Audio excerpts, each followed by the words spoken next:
En nuestra historia de hoy hablaremos sobre la inteligencia artificial, conocida mundialmente como IA, que es una de las tecnologías más revolucionarias e influyentes de la historia moderna. Aunque hoy parece algo completamente nuevo debido al crecimiento de herramientas capaces de conversar, crear imágenes o generar vídeos, la idea de construir máquinas inteligentes existe desde hace siglos. Mucho antes de que aparecieran las computadoras modernas, filósofos, matemáticos e inventores ya imaginaban la posibilidad de crear objetos capaces de pensar, razonar o imitar el comportamiento humano. Actualmente, la IA se encuentra en teléfonos inteligentes, redes sociales, videojuegos, plataformas digitales, etc. Además continúa desarrollándose a una velocidad sorprendente, generando debates sobre el futuro del trabajo, la creatividad humana y el impacto que esta tecnología tendrá en la sociedad. Para entender cómo llegó hasta este punto, es necesario recorrer toda su historia, desde los primeros pensamientos filosóficos hasta la aparición de las inteligencias artificiales modernas. Antes de que existiera el primer transistor, la IA ya habitaba en la imaginación. Los antiguos griegos personificaron esta idea en Talos, el gigante de bronce construido por Hefesto para proteger Creta, un autómata que funcionaba con sangre de dioses. Pero más allá del mito, la verdadera semilla de la IA fue la lógica. En el siglo XVII, filósofos como René Descartes y Thomas Hobbes propusieron que el pensamiento humano era, en esencia, un sistema de cálculo. Hobbes llegó a afirmar que razonar no es otra cosa que computar. Poco después, Gottfried Wilhelm Leibniz imaginó un característica universalis, un lenguaje matemático universal que permitiría resolver cualquier disputa mediante el cálculo. Calculemos, decía, invitando a las personas a resolver sus diferencias como si fueran ecuaciones.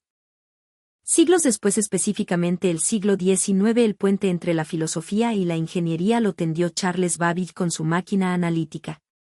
Aunque nunca se completó debido a limitaciones técnicas y financieras, su diseño contenía los elementos básicos de una computadora, memoria y procesador. Fue su colaboradora, Ada Lovelace, quien tuvo la visión más profunda. Lovelace comprendió que si una máquina podía manipular símbolos siguiendo reglas, no solo serviría para calcular números, sino para crear música, arte y literatura.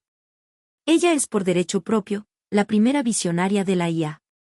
Ahora bien, con la llegada de la electricidad y la Segunda Guerra Mundial en el siglo XX, aceleraron la necesidad de procesar información a velocidades no humanas. En este escenario emerge Alan Turing, cuya contribución es el pilar fundamental de la informática moderna. Turing no solo ayudó a descifrar la máquina Enigma, lo que acortó la guerra, sino que en 1950 planteó la pregunta definitiva: ¿pueden las máquinas pensar? Consciente de lo difícil que era definir pensar, propuso el juego de la imitación, hoy conocido como el test de Turing. Su tesis era simple: si un humano no puede distinguir si está conversando con una máquina o con otra persona, entonces la máquina debe considerarse inteligente. Años después, en el verano de 1956, el término inteligencia artificial fue acuñado durante la conferencia de Dartmouth. Organizada por John McCarthy, reunió a mentes brillantes como Marvin Minsky, Claude Shannon y Nathaniel Rochester. El optimismo era desbordante. Los asistentes creían que cada aspecto del aprendizaje o cualquier otra característica de la inteligencia puede, en principio, ser descrito con tanta precisión que se puede fabricar una máquina para simularlo.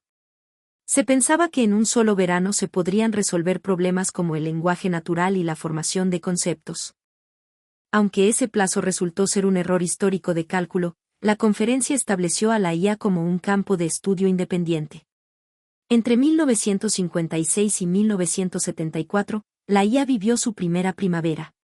Se crearon programas como el Logic Theorist, capaz de demostrar teoremas matemáticos con una elegancia que asombraba a los matemáticos humanos.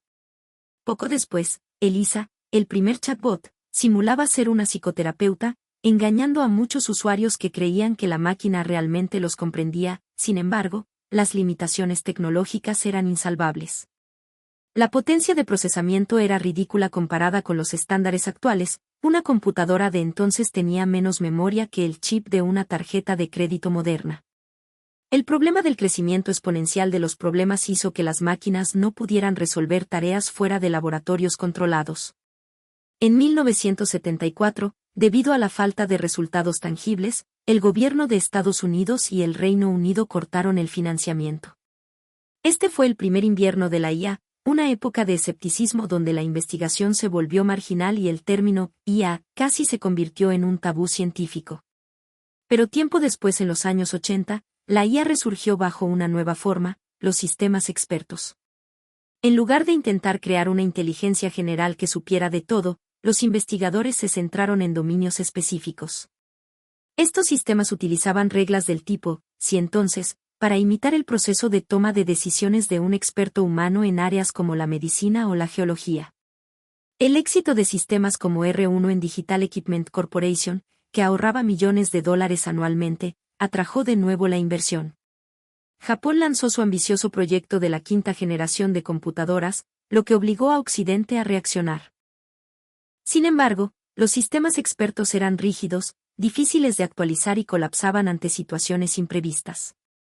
Esto llevó al segundo invierno a principios de los 90. A finales de esta misma década, algo fundamental cambió. Los científicos dejaron de intentar enseñar reglas a las máquinas y empezaron a intentar que las máquinas aprendieran solas. Este es el nacimiento del Machine Learning o aprendizaje automático. En 1997, el mundo presenció un hito. Deep Blue, una supercomputadora de IBM, derrotó a Garry Kasparov, el mejor jugador de ajedrez de la historia. Aunque Deep Blue usaba principalmente fuerza bruta calcular millones de jugadas por segundo, el impacto psicológico fue total. La IA había superado al humano en su propio juego de estrategia por excelencia. El Big Data y la nube. Con la llegada de Internet, el volumen de datos creció exponencialmente. Las fotos, textos y comportamientos de millones de personas se convirtieron en el combustible necesario para entrenar algoritmos. Simultáneamente, la capacidad de procesamiento aumentó gracias a las GPU, es decir, unidades de procesamiento gráfico, que resultaron ser ideales para los cálculos matemáticos requeridos por la IA. A partir del 2010, el Deep Learning cambió las reglas del juego. Basado en redes neuronales artificiales con múltiples capas, esta técnica permitió a las máquinas procesar información de una manera mucho más parecida al cerebro humano. En 2012, una red neuronal llamada AlexNet ganó una competencia de reconocimiento de imágenes con un margen de error sorprendentemente bajo, marcando el inicio de la era actual. Repentinamente, tareas que antes eran imposibles para una máquina como identificar un gato en un vídeo o traducir idiomas con fluidez se volvieron comunes. Hoy vivimos en la era de la IA generativa. A diferencia de los sistemas anteriores que solo clasificaban datos, modelos como GPT, DALL-E o Midjourney. Estos sistemas han sido entrenados con casi todo el conocimiento humano disponible en la web, permitiéndoles escribir ensayos, componer música y generar arte fotorrealista a partir de una simple instrucción de texto. La IA ha dejado de ser una herramienta especializada para convertirse en una tecnología de propósito general, similar a lo que fue la electricidad o el motor de vapor. Está en el diagnóstico de cáncer, en el diseño de nuevos materiales y en la optimización de la energía mundial. A pesar de sus maravillas, la IA plantea interrogantes existenciales. La automatización del empleo preocupa a millones de trabajadores. Los sesgos algorítmicos pueden perpetuar discriminaciones raciales o de género si los datos de entrenamiento están contaminados. Además, la aparición de los deepfakes, o también conocidos como vídeos falsos hiperrealistas que amenazan la noción misma de verdad. El gran debate actual se centra en la inteligencia artificial general, una IA que pueda igualar o superar al ser humano en cualquier tarea intelectual. Mientras algunos expertos creen que estamos a años luz, otros advierten que debemos empezar a legislar leyes para asegurar que la IA siempre esté alineada con los valores humanos. En conclusión, la historia de la inteligencia artificial es el relato de cómo la humanidad aprendió a externalizar su capacidad más preciada, el pensamiento. Desde los engranajes de Babbage hasta las redes neuronales de hoy, cada paso ha expandido los límites de lo posible. No es solo una historia de máquinas, sino un espejo de nuestra propia búsqueda por entender quiénes somos y de qué somos capaces. El futuro de la IA no está escrito en código, sino en las decisiones éticas y creativas que tomemos hoy. Recuerda que si el video te gustó, te puedes suscribir para que así no te pierdas de nuevas historias, y no olvides dejar tu gran like.